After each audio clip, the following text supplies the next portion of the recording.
Hi, everybody.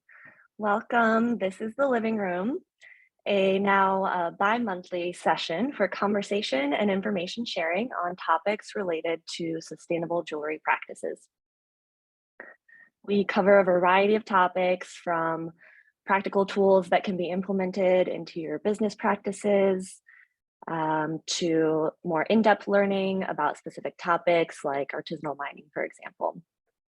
Today, we're going to be talking about B-Corp certification, and as always, we'll have a blog post summary and this recording available on our website. We're pretty sure this is going to be a jam-packed session of lots of information, and we know we'll likely have more questions than we'll have time to answer. Still, please don't hesitate to drop them in the chat. We'll do our best to keep track of all of them and follow up with answers through our blog post as well. I'm Anna Brazeitite. I'm the Education Director and Consultant at Christina T. Miller Sustainable Jewelry Consulting. And I'm really glad to be here with all of you, along with my teammates, Christina Miller, our founder and lead consultant, and Cecilia Echeverri, our Director of Operations, should be joining us shortly as well. So through our educational and consulting services, Christina T. Miller Consulting provides strategy, guidance, and education on responsible sourcing and sustainability for the jewelry industry. You can find out more at christinatmiller.com and can always reach out to us with questions or suggestions. We love hearing from all of you. We want to say a big thank you to those of you who've been able to contribute to making these sessions happen through the Pay What You Want option on our website, as well as to everyone here for showing up for this conversation or listening to it down the road. Just a little bit of housekeeping to cover. This conversation is being recorded and will be in the public realm. We encourage your participation through the chat, and we may read some questions or comments out loud. For the best sound quality of the recording, please make sure your microphone is on mute. And remember, this is a kind community space, so please be respectful of everyone's privacy and personal space if you're using the chat. Our next living room session will be July 21st. Please sign up for our newsletter to receive a reminder about that, as well as the takeaways from this session. You'll find the link in the chat or in the caption below if you're watching the recording. So now I'll hand it over to Christina to start the conversation. Hi, welcome everyone. Morning, afternoon, evening in some cases. We're so glad that you're able to join us today. I have the great honor of welcoming our guests. We have two wonderful people joining us today. One who I'm looking forward to getting to know better over time, and one who I've known for a long time, since the very first time I ever went to a JCK show. So anyway, welcome Jenifer Gorin, CEO and founder of Impact Growth Partners. IGP is a women-owned boutique consulting firm. Sounds familiar, with unique expertise in B-Corp certification. And when she started doing her work, there were only 3 certified companies in the state of Connecticut where she operates. Today, there are around 30. We'd also like to welcome Robin Gambier, co-founder of Toronto-based Fairtrade Jewelry Company. It's an employee-owned company, a recent achievement, and they just celebrated 10 years as a certified B Corp. So between the two of them, we are going to learn a lot, and we're going to kick off with a presentation from Jen, and then we have a panel discussion, and we'll have some time for your questions. But as they come, please feel free to put your questions in the chat. So Jenifer, we look forward to hearing what you have to say today. You're on. Great to meet you all. Before I go into my presentation, I don't like that I really can't see anyone then, but and I wish I thought of doing a survey. Everyone always has a very wide range of knowledge of B-Corp certification. So I know some of you may know a lot, some of you may know none, but I'm going to go through about a 10 to 15 minute presentation with some of the basics, with what a certified B Corp is, why you become certified, and then kind of the process, which can get a little dry. But feel free to interrupt me with questions. I'll pause a couple of times for questions, put questions in the chat. Sometimes I'll take a look. But I look forward to hearing what you have to say about it. So I'll share my screen now. As Christina mentioned, I'm based in Connecticut. I have a team of consultants, one who's in London, one who's here in Connecticut with me, one who's in Texas, and one who's in the UK. And we work locally. As Christina mentioned, we're very focused on growing the B Corp community here in Connecticut, but we also work nationally and internationally. And we help companies with the certification process and review process, which I'll get into. And we also help with things that are related to being a certified B Corp, like writing impact reports and communicating the work you do and measuring and managing the impact you're having. So as I mentioned, this is what we're going to go over. So just to jump in, what is a certified B Corp? Importantly, certified B Corps are for-profit companies only. So if you're a nonprofit, you actually cannot become certified. You can use the tool that leads to certification to help guide on how to be impactful, but the certification is only available to for-profit companies. And all certified B Corps meet rigorous standards of social and environmental performance, accountability, and transparency. And now there are over 6,000 certified B Corps, and that's across almost every industry. There are a few excluded industries, and it's an international movement. So these are some of the companies that you may be most familiar with. As you know, there's over 6,000, which is around 2,000 in the US, somewhere under 1,000 in Canada, you know, and then in different parts of the world, varying levels of B Corp, certified B Corps. But while the movement is growing quickly, it's still small, so it's still new and something that it's really exciting to be a part of. And a little background on where the B Corp movement came from. So, you know, this shift has happened and is very prominent now over the past 5 years or so. The move from in the 20th century focusing on shareholder profit and quarterly earnings to now focusing more on all stakeholders. And that's been happening over time. And as a result, there have been a number of certifications that focus on different areas that a company might work in and cover, you know, such as your employee benefits or environmental impacts. There's so many different very specific certifications, and B Lab came about to make sure that there was a way to measure a company as a whole.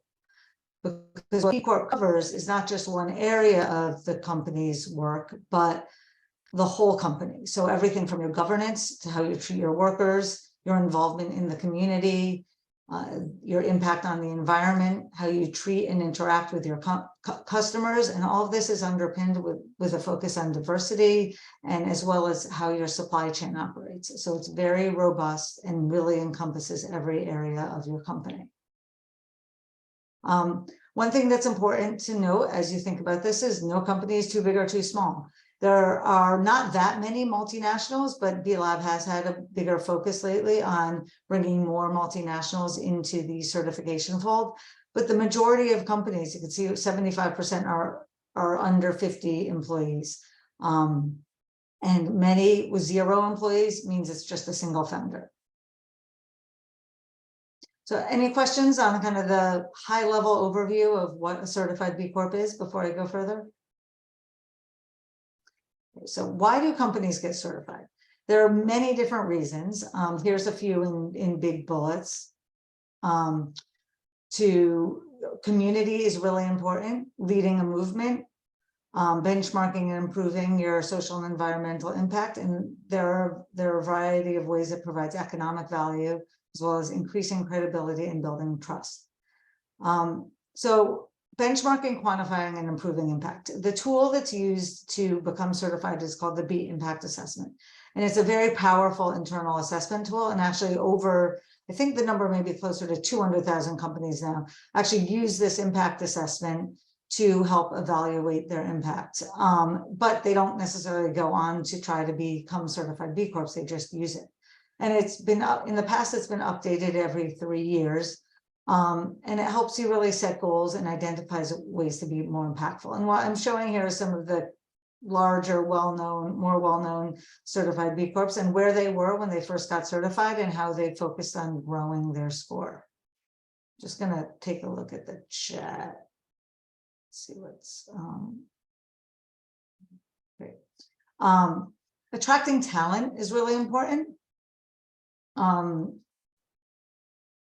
Employees want to make sure they're doing a job where possible, that where they believe in how the company is operating, what they are operating for, and not just the paycheck. And B Corp certification not only sends that signal to employees that you care, but it also helps ensure that you're enforcing and implementing policies that really are beneficial to the employees and the community.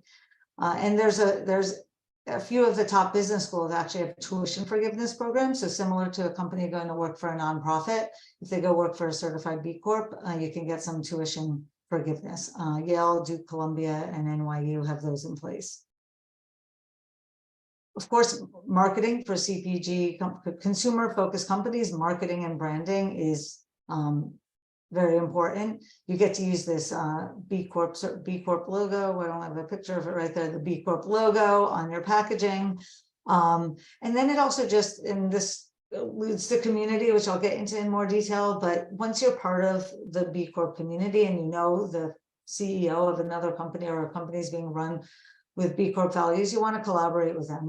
Like Ben & Jerry's collaborates with a lot of companies that are certified B Corps. You see Cotopaxi and Mirror. There's like once you start paying attention, you see all these cool collaborations between certified B Corps. And also retailers are starting to highlight B Corps, whether it's on their website like Thrive Market or in person. Someone actually recently sent me a picture of Trader Joe's highlighting some companies that were certified B Corp. So it is, and in the UK, it's actually even more widespread to have actual places in stores that are showing B Corp certification. And companies here, you can see on Bigelow Tea and Athleta are using the B Corp logo to identify to consumers that they're certified. B Lab runs a lot of its own media campaigns. So once you're certified, you're naturally associated with those. And sometimes depending on the topic or what they're covering or the region, your company will be mentioned. I feel like almost any time B Corp certification is mentioned, Patagonia and Seventh Generation are naturally there. So that's just natural, in a way, free advertising for them. But that they do a good job on an industry level or a local level doing some very specific marketing campaigns. They have holiday giveaways. They have Best for the World. So if you achieve a high score in a certain area, they do a lot of promotion around that. There's a B Corp month where there's a lot of really focused B Corp promotion. And then Be the Change is their own Medium site where you can write articles and they will post it and it gets pretty wide distribution. And then of course there's a lot of national press as well. Another reason to be part of the B Corp movement, and a lot of companies that are already having a really strong impact and operate in a very thoughtful way may think, you know what, I'm already doing all of these things, but there's really no need. So there's really no need for me to go through this process and pay to be part of this community. But it actually really enables you to be even more impactful because it brings together leaders that are focusing on similar issues as you, and they have many ways in which they're undergoing collective action and bringing people together to make further change. There's the B Corp Climate Collective, which has done some specific work around net zero 2030. There's a BIPOC network. My company's part of the Level program, which helps Black women-led businesses, actually all BIPOC women-led businesses become part of the B Corp community. We the Change is the network of women CEOs, which is a great network to be a part of. It's most active are somewhat smaller companies, but they're all very active in it, and we all get to know each other really well. So it's really take action on specific things. So it's really a way to connect with people with your same values. And there's also a beauty coalition now. And I could see someday there should be a jewelry coalition as well. And then the community also isn't just around issues, it's also around your local community. B locals are very powerful.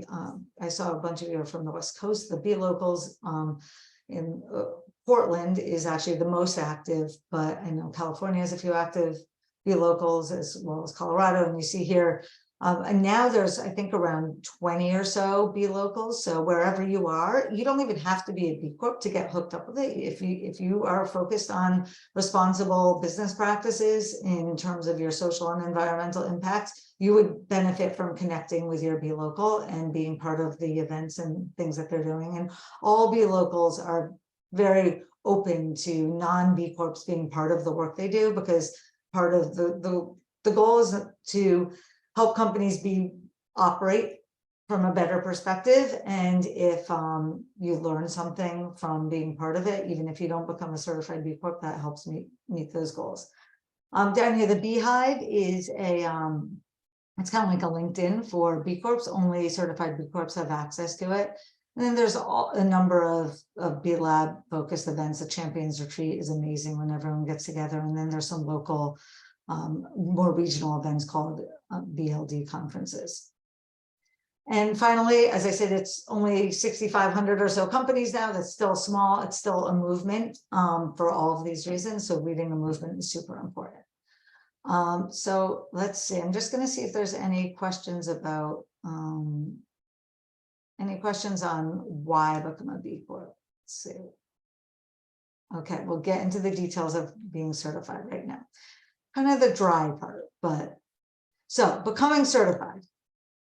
How do people get to be part of this community? So there's this really robust online questionnaire. The B Lab has a database of around 1,600 questions, but depending on your industry, company size, and location, you would receive around 200 questions. And the questions cover those areas that I mentioned before: governance, workers, community, environment, and customers.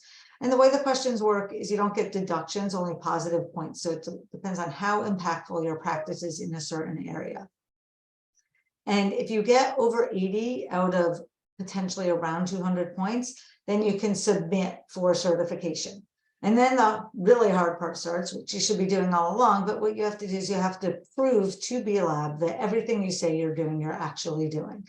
So if you say your highest paid employee doesn't make any more than 5 times your lowest paid employee, you have to show all your payroll registers to prove that. So everything that you're saying you do, you actually have to prove. And then you also have to meet a legal requirement, which I'll go into on a separate slide. And then once you're certified, you have a public profile available on B Corp's website, and you have to recertify every 3 years. So the legal side, it's a little bit confusing because B Corp and benefit corporation kind of sound the same, but they're actually different things. So B Corp certification is this operational certification that I've been talking about.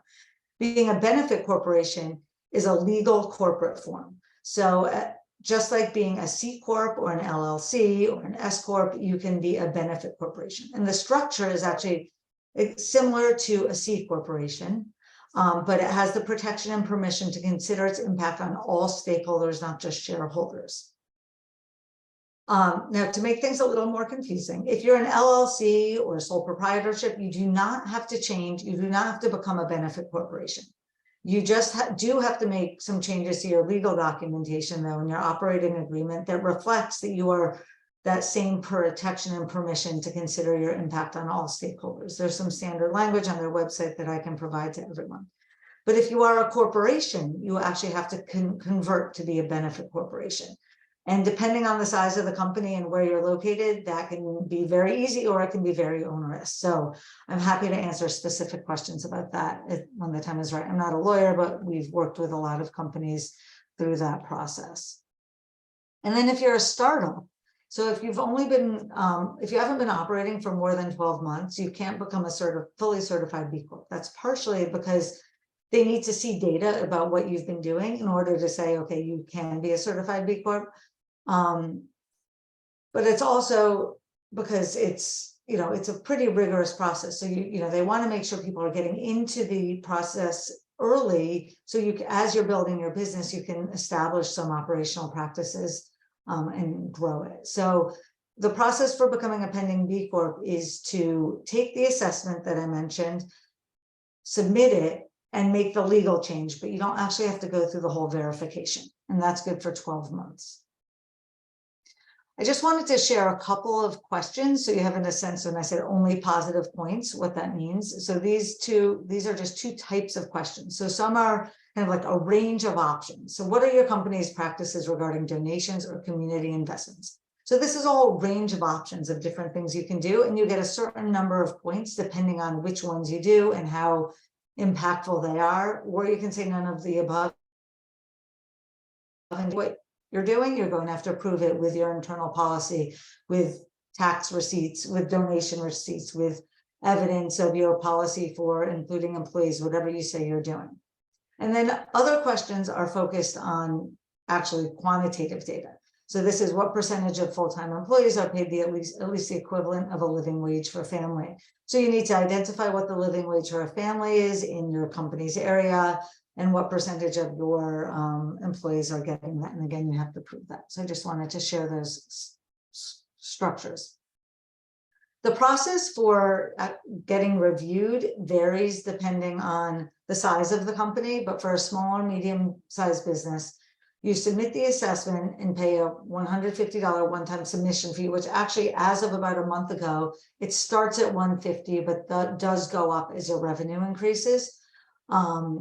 So there's a scale for that I can provide, but it's, you know, for most businesses, it's between $150 and $500 to submit. And then you wait for a while. And the timing has been fluctuating. It's actually much quicker now. I realize I should update the slide. It's not 10 months anymore. Now you're only in the queue for 2 or 3 months, and then you begin your review process. They do it in stages. They do an evaluation, and then once you pass that, then they do the really detailed verification. So it does take between 6 and 12 months to get through the process. There's also a disclosure questionnaire that risks. They don't preclude you from becoming certified, but B-Lab does want to be aware of different types of risks that they may encounter with your business, and some then would have to be disclosed on the website. And then if your final score is above 80, you go ahead and sign what's called their Declaration of Interdependence and pay your fee. And then if you dip below 80 during the verification, they give you time to remedy that and get your score up. You don't have to say, oh, I'm done, start from scratch. This is the public profile that once you're certified, you receive. So this is on their website, and you can, so anyone can go and see who's certified and kind of why they're certified. So you can see, and there's actually even subfolders here. You can click and see what types of things that they might have gotten points for. So if you're interested in looking at other jewelry businesses, you can go to the website, search for Find a B Corp, look for jewelry, and the companies will come up and they'll show you what they got points in. And if it's a company that's owned by a public company or a public company, their whole assessment will be available online with sensitive data redacted. These are the fees. So the application fee I mentioned is starts at $150. And then I mentioned here potential additional application fees for scoping. That's if you have a company with a number of subsidiaries. Sometimes you will need to actually do more than one assessment. So you go through a scoping process, and then they identify how many assessments you will need to take. These are the fees. They start at $2,000 a year for companies that are run by any underrepresented group, including women, minorities, veterans, that is under $5 million a year and founded and run by that group. You get a 40% discount. So those fees actually start a little bit lower for certain groups. And then once you hit $5 million, they start going up based on revenue. And one thing that we'll talk about more in the as we move forward, because I realize I'm taking more time than I should, is there are actually new standards coming out in the next year or two, which are going to set some minimum standards for around certain areas. So whereas now you can kind of flexibly get points, you know, you may be great in the environment, but not as great on workers, you can still become certified. This is going to set certain standards on key areas like human rights, environmental impacts, diversity, key things that you have to meet or you actually can't become certified. And those they said are going to roll out in 2024. I think they're a little behind the schedule. It may be late 2024. So if you're interested in working with the current framework, you still have time to get your assessment in. And if it's submitted and you're in the review process before the new standards are rolled out, you can become certified under the old standards and hold that certification for 3 years. So that's all I have. This is just a little bit more on the type of work we do, but I'm going to stop share and let's move on because I know I took a little more time than expected. So thanks all. I'll take a look to see. Does anyone want to jump in with any questions before we move on to the panel? I'm gonna hand it to Anna. We have just a couple right here before we go into the conversation. Sure, yeah. Christina Mall had a quick question about best way to connect with local chapters. Is there somewhere you can find contact info for your area, or how do you reach out? Yes, I'll put a link in the chat, which will show all of the local chapters and links to their websites. I'll just take a minute to find that. I'll do that as we move on. So great. I think that was mostly it for the questions. We had some great comments as you were going along about a couple folks who are already using the assessment tool internally, as well as a question about the changes that are coming, which you did kind of cover. I kind of just want to confirm, it sounds to me like the updated standard will be a more well-rounded picture of a company's performance. Would you put it that way, given that you have to meet criteria in certain areas that, you know, what might not have been required before? Like you were saying, like you might score really well in environment, but your social might be poor, and you could still get certified, whereas now you have to meet a certain requirement within each category. Is that correct? yeah, what it's meant to do is really just make it so companies can't be operating in a very irresponsible way in any area, because now you could say, you know, it's possible to get certified. You know, they will, if it's egregious, they'll flag it and they may prevent you from being certified. But you can say, for example, have a 100% white cisgender male, straight male run company with no diversity efforts whatsoever. And that doesn't matter, you know, because you are doing a million amazing other things. And this is one of the things that people love about B-Corp certification, because it is flexible and you can become certified even if, say, you have that characteristic that may not lend itself to all B-Corp values, but you could become certified. Whereas now, I don't know what the exact requirement is going to be, but around diversity, if that is the makeup of the entire company, they would probably require you to have some process and for achieving some diversity or reaching out to other communities or making sure that your business is not always going to look like that, and it recognizes that it should not always look like that. So that's just an example. Same thing on environment. You may do nothing environmentally impactful, but you can still become certified, and now they will make sure that you're at least measuring your greenhouse gas emissions and reducing them. Whereas now you can get points for doing that, but you don't have to be doing that. So they're working on what those exact requirements are going to be, because it's going to be challenging to make sure that all companies can meet things. Another area is wages. I know they are thinking of putting in a living wage requirement, but in manufacturing companies, that's really challenging for companies to always be paying a living wage. So they're figuring out what really are the right minimum requirements to enforce, so that the companies that are certified B Corps are representing our values. Great. Thank you, Jenifer.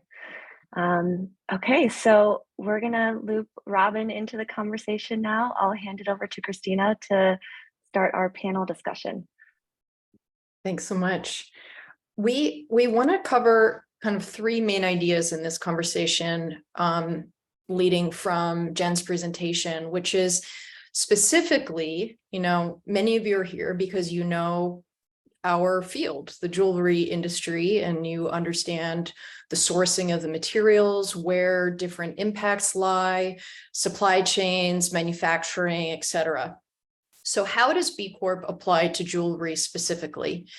And then we're so fortunate to have Robin and Jen here, Jen guiding companies and Robin with 10 years of experience, but what can we learn from that experience?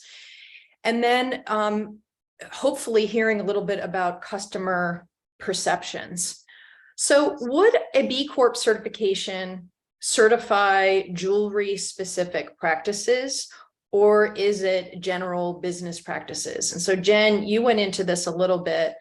But Robin, I'm hoping you can share, what did you learn and change about your business while becoming B Corp certified and tailoring it to jewelry?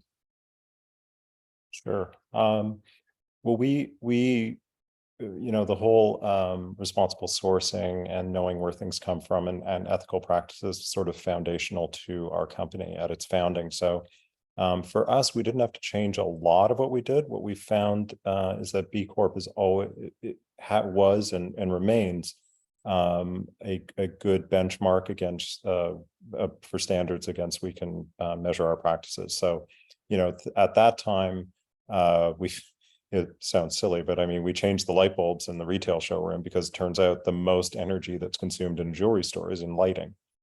So, in terms of supply chain at that time, when we first became certified, we were already selling and carrying the Fair Trade Gold that we'd launched in North America. We were already, paying people well. I can guarantee you I was not making 5 times the lowest paid employee. In fact, I probably was the lowest paid employee. So there are a bunch of things that we were doing already, just as part of who we are and company values. But as with each successive go around in the audit, the standard evolves and it changes, and basically the test gets harder, and it becomes more. There are more things to be aware of. So 10 years ago, we weren't necessarily talking about things like there wasn't such an emphasis on marginalized groups as much in terms of like your hiring practices, diversity, equity, and inclusion. That wasn't so much of a thing back then. It was more about environmental practices and business practices and whatnot. So it's definitely evolved with the time. So and in terms of how it relates to jewelry, I'm going to contextualize the B Corp certification with our Responsible Jewelry Council certification, which is, I think, now 13 years old. So we were RJC certified first and then became a B Corp.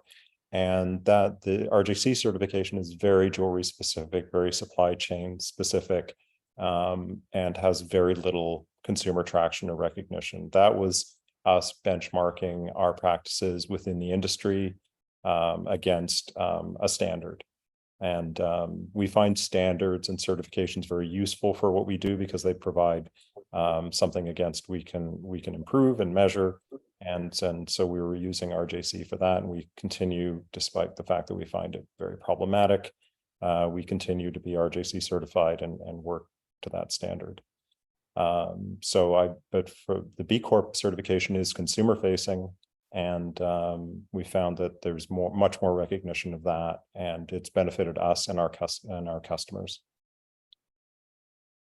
Can you take us back to the beginning? Your business is based in Canada. So what did you have to do based on how your business was structured at the time to be able to become certified? So one of the fundamental things that we had to do, which was really interesting sort of from an academic point of view, was to change our articles of incorporation so that the corporation did not benefit for the purpose or the benefit of shareholders. It benefited stakeholders. And it's a very small change in the language, but a very huge impact in terms of what it allows the corporation to do. So basically, we didn't have to, I mean, at that time, it was just my co-founder and I who were the shareholders. But if we did have external funding and we did have other actors that were equity-based or potentially so, that would have a different set of considerations. And if we were publicly traded or, if we had other investors, then that would play more into that change. But notwithstanding that, it did allow us to take on projects.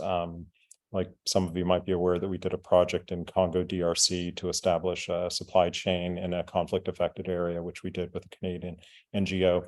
We were paying 20% over market for gold, and also took on a ton of debt so that we could inventory finance an entire mine by ourselves. That was an existential risk to the company, which you could not do as a non-B Corp, certainly. And certainly not if you had external investors who weren't totally in for that. So it allows us a lot of flexibilities not to make money. We have the opportunity to overpay for things and not make money and do so happily, because we learn. We're a learning organization, and that's why we do the work that we do in supply chains, is to try and make things better. And that's part of our mission statement, is to, you know, do no harm, but actually do good. So and I just want to add the interesting thing about that change in the articles is that when you become employee owned, as we did last year, all of a sudden your employees are your shareholders. And to the extent that the corporation exists to build economic security for the employees, now they're shareholders, and you have this weird dichotomy between practice and intent, right? Because now they're shareholders. So now you have to pivot and benefit the shareholders, but under a different mindset. So that's been kind of interesting. We're still working that through, like, what does that mean? But anyway, yeah, that's the very long answer. Sorry, Christina. No, that was very informative. I appreciate it. And I'm wondering, Jen, if you would pop in here. You've probably worked with companies that are, you know, micro, they're sole proprietor. You still have articles of incorporation in that structure, and you've probably worked with larger companies. So can you just give a little bit of an idea of what that legal, establishing sort of the legal requirements looks like briefly? Yeah, so as I mentioned, if you're a small company, if you're not a non-corporation, there's very specific legal language that B-Lab has on their website. There's I'll put the link in the chat also. You basically can figure out what your legal requirement is, and then you put that into your articles of incorporation or operating agreement to reflect, you know, what Robin was talking about, and just taking into consideration your. Now, I see how it can get confusing with your shareholders being, you want to take into consideration your other than your shareholders, but as employees, they are your shareholders. But that's a whole nother topic. But so that's pretty straightforward. Then on the benefit corporation side, it really depends on what state you're based in. Delaware, where more larger companies that are raising outside capital tend to incorporate, has made it very easy to kind of switch between C Corp and benefit corporation. They only require a 51% majority to make the approval. And then the only requirement is you have to write in and identify a specific public purpose, and you have to report on that every other year to your shareholders. So if you're a really small company that's incorporated as a corporation, it's really very straightforward and easy to do. Where it does become challenging is if you're a public company already, or you have a lot of outside investors and you do have to get to that 51% approval. They do, at least in the US and Canada, I saw Joy's question, there's what's a grace period, so that if you're a corporation, you do have, it used up to 2 years to actually become a benefit corporation. But if you're a small company, they're really going to push you to do that sooner. And actually you can achieve points in your assessment for making the legal change sooner. Does that answer the question? And then if you're incorporated in your local state, there are likely a different process and requirements for being a benefit corporation. For example, some states require you to have a third-party review of your impact and provide that in different forms other than just to shareholders. So some states are more onerous in terms of what it means to be a benefit corporation. Thanks for that. And it sounds like there in some of the comments, pay close attention if you're applying from another country, as the rules are specific to place. So it sounds like the B Corp website does offer those resources in obvious locations to learn more about the legal requirements. Pretty much, they have pretty much every location. I'll put that in the chat too. You can select where you are, and then it will tell you. And sometimes, even once it tells you what your requirement is, it may not make that much sense. I'm happy to clarify, to the extent that I know. I don't know every local regulation, but like, for example, in the UK, they basically have one corporate form, so there's one process. Whereas I know Italy does have benefit corporation. They're one of the few foreign countries that actually has a benefit corporation legal structure. So you can and actually have to become a benefit corporation there. Mm-hmm. Fantastic. So I know that folks want to know some real obvious or, real specific nuts and bolts. And so Robin, if you wouldn't mind kind of first reiterating the certifications that FTJCO has, and really brief, like this one for this reason, this one for this reason, this one for this reason. And then what you're willing to share in terms of the financial balance of those, how you're managing those multiple different certifications. And before we hopped on with the group, you gave really clear distinctions between the category of certification. So does it certify your social practices? Does it certify the material claims? What is it covering? So while we want to focus on B Corp in particular, I would like to provide, you offer us the opportunity to share the spectrum and situate your reason for including B Corp and its cost ramifications. Sure.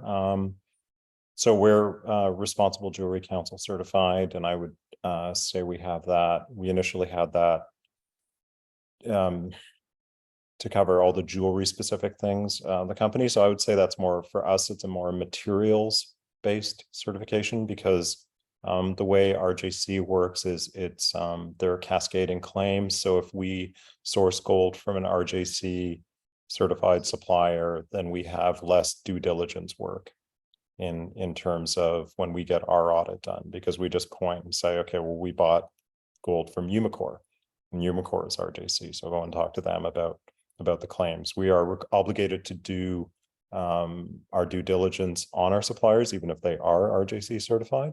But I would say that realistically, the demands are less because they've already been audited. So for us, that's materials. Of course, it also covers anti-money laundering. It covers employees.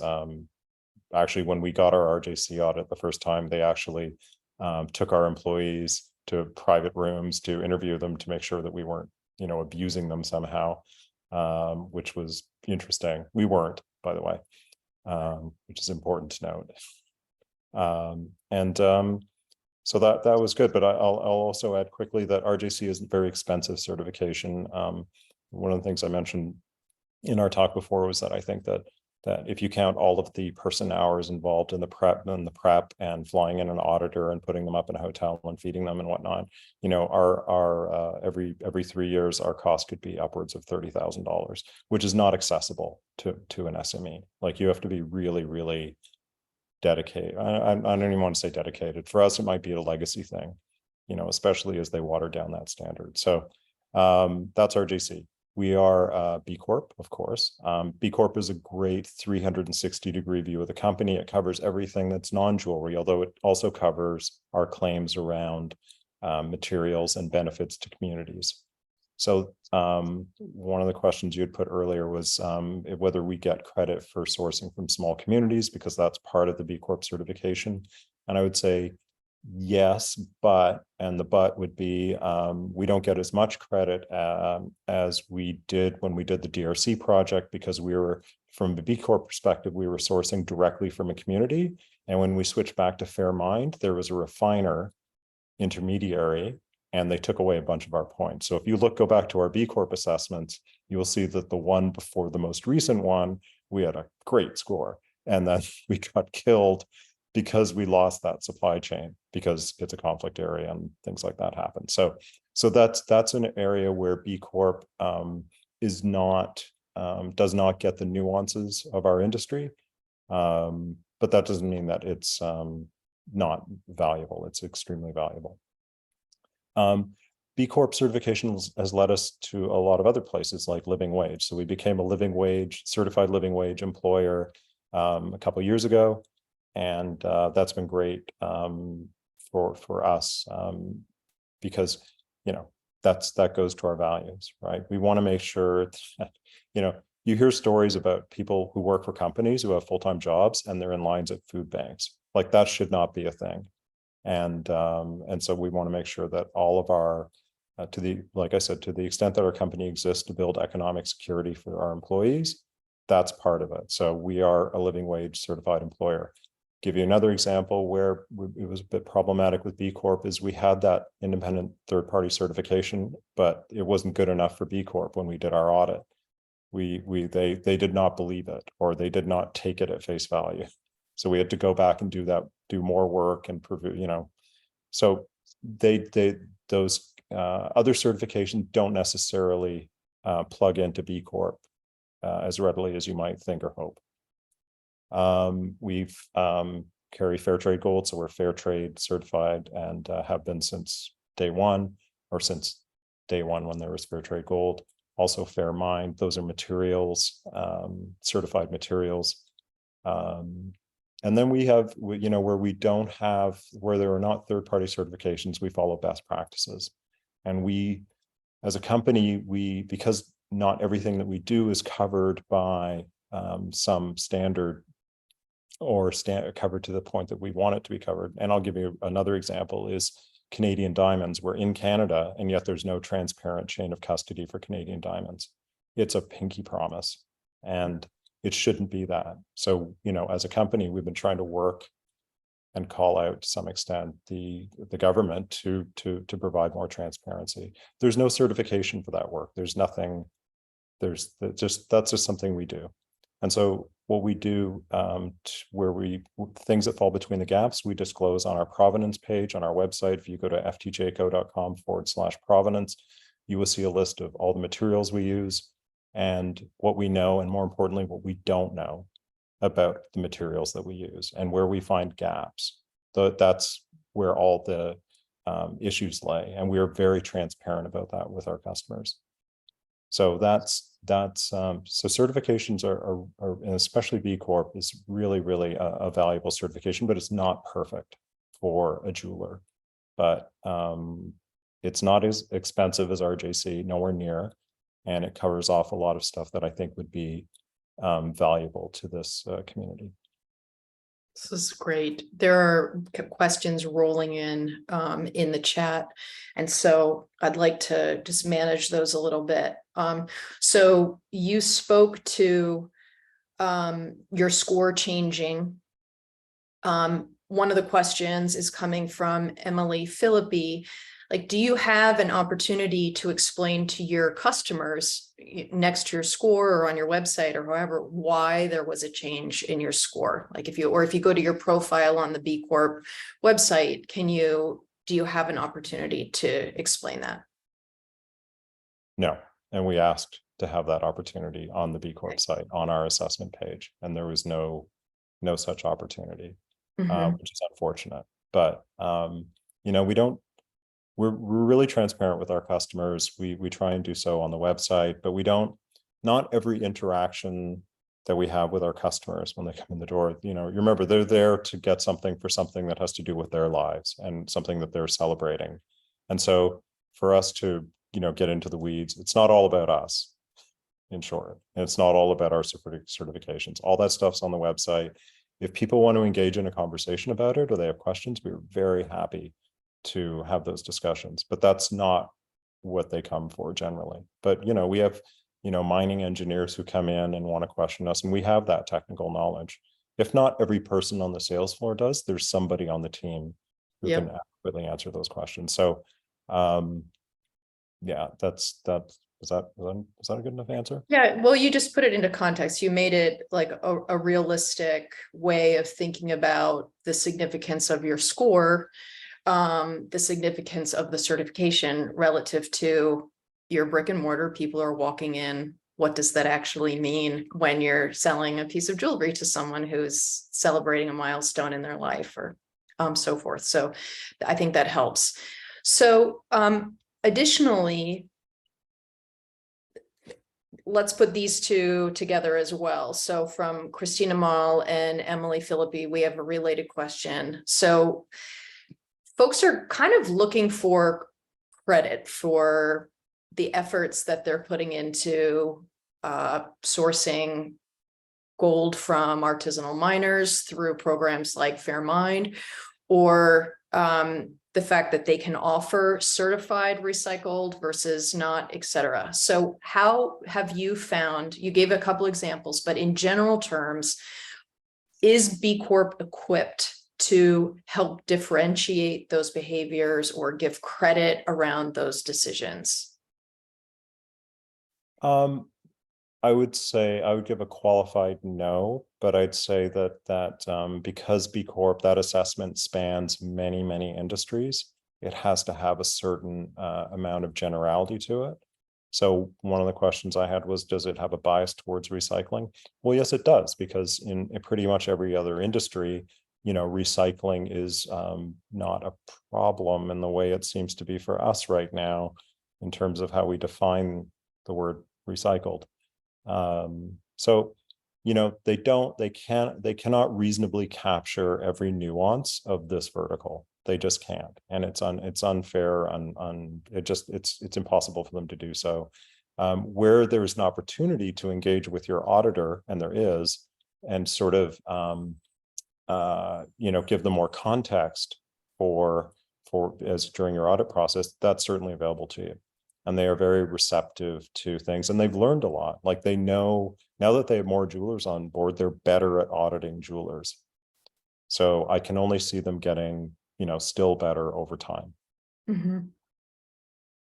Yeah, I would support that. That's the issue across all industries, where there's something specific that you might be doing that is impactful, but it doesn't have a specific certification around it. It can be very challenging to get points for that. But as Robin said, in your review process, you do have the opportunity to provide the data, try to convince them that it's something that you should achieve points for. That's a great addition. Okay, so another question that's coming in is from Will Nevins Aldorfer. And the question is, like, how do you manage all this in a way? Like, how many employees do you have? Whose job is it to manage the certification, stay up to date, get the policies written, and so on? How does it work for you? It's a lot. We have 12, 13 people on staff, and a lot of it's managed by Kesha, my head goldsmith, who's more doing the materials end of things, and myself. I do more like the policy, AML, anti-money laundering. It's a lot. It's a lot of work. Like it is. It's expensive. The B Corp one, like those annual fees are not expensive, but they also eat up about, I don't know, 80 hours of company time. So you figure out what somebody's time is worth and you multiply that by 80. And that's what your actual cost is. And that's why I said the RJC one is so expensive, because, on top of our own time, we have to pay for an auditor to come in and so on and so forth. So, and the auditing certifications, the auditing cost is 10,000 on its own for us, and it's more for larger entities. So you have to be dedicated. I would probably say that if I was in a if resources are strapped, I would do a B Corp certification first. I think it's probably more meaningful to your customers than say an RJC one. But I think you just have to be ready to put some time into it. But if you're here, if you signed up for this webinar, you obviously have, you're about 50% there because you were already thinking about it and you just want to know more. Everything you do as a business person, as a small business person, will cost you time and money. And somebody told me a long time ago that the talent is in the choice. It's not in what you're talented at naturally. It's in how you choose to spend your time. So you have to make a business decision about whether these things are worth it for you, and you also have to make a personal decision. That was one of the questions too, is like how in your company do you decide if it's worth it? Like, what are some of the decision-making factors to determine this is worth it for me or it's not? We personally, I start with the premise that nobody needs what we do. We don't make food, we don't save lives, we don't cure cancer. So, you know, since nobody really needs this stuff, if you're going to do it, you should do it with intent. That's what we believe. And you should do it so not necessarily to make the founders rich. You know, it's not that people don't come to work every day to make me rich, and I don't go to work every day to make them less economically advantaged. We work as a team. Yes, I'm co-founder, but I'm a colleague and I'm an employee, and we all come to work knowing that what we do has cultural significance, we make things that are significant in people's lives, and but we do so within the context that ultimately nobody needs this stuff.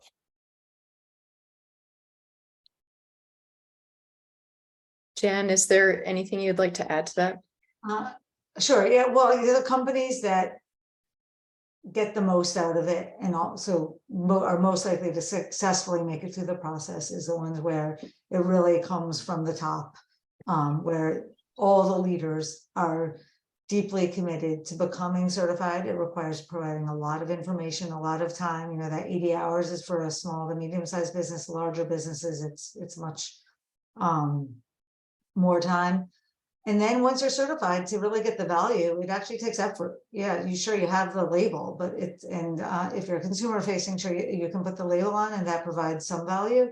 But being part of the community, making all the connections, being part of the collective action, it provides more time and effort. And you as a team, the leaders have to be committed to wanting to achieve that value. And those who are part of the community really make it a priority to always continue to be, and to continue to be, to have the certification for all of those reasons. So I think that's evidence of the value of the certification.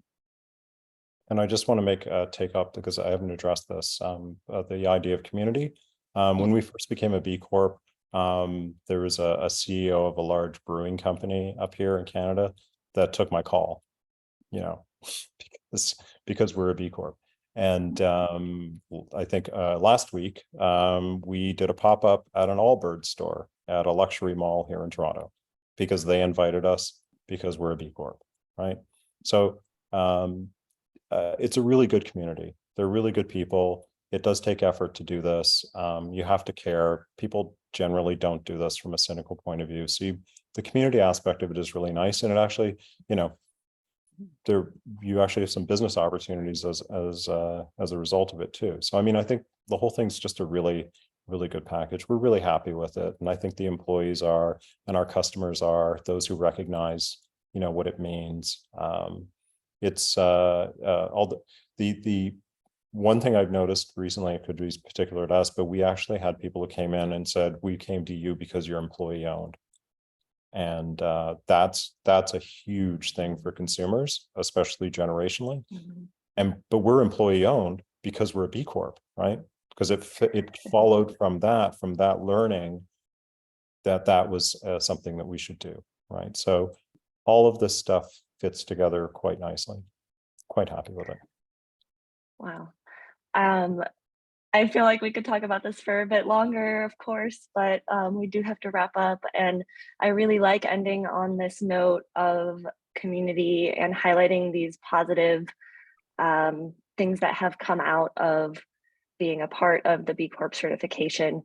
Our goal here today was to, you know, present the positives, address some of the limitations and drawbacks, and just try to help you decide for yourself whether it is a tool that you would like to add to your communications toolkit, right? We're aware here that certifications aren't an end-all be-all, but what I did like hearing about was this, you know, all the positive reasons, the community involved, as well as what was kind of new to me was highlighting the fact that they really are open to feedback. You know, I'm kind of used to thinking of most standards and certifications as this really like set in stone thing that you either meet this exact point or you don't. So hearing that they're open to hearing the nuances of our specific industry, which is very different than some other industries, especially when it comes to materials.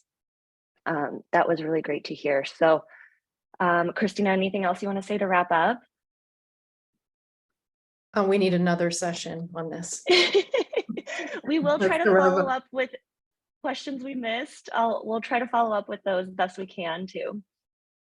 Yeah, and huge thanks to Jen and Robin. So as we close, to the two of you, feel free to just linger so we can give our thanks, and then we'll send you on your day.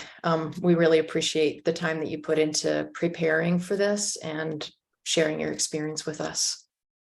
Have a great weekend. Thank you both so much, and thanks everyone for being here. Bye, everyone. Thank you.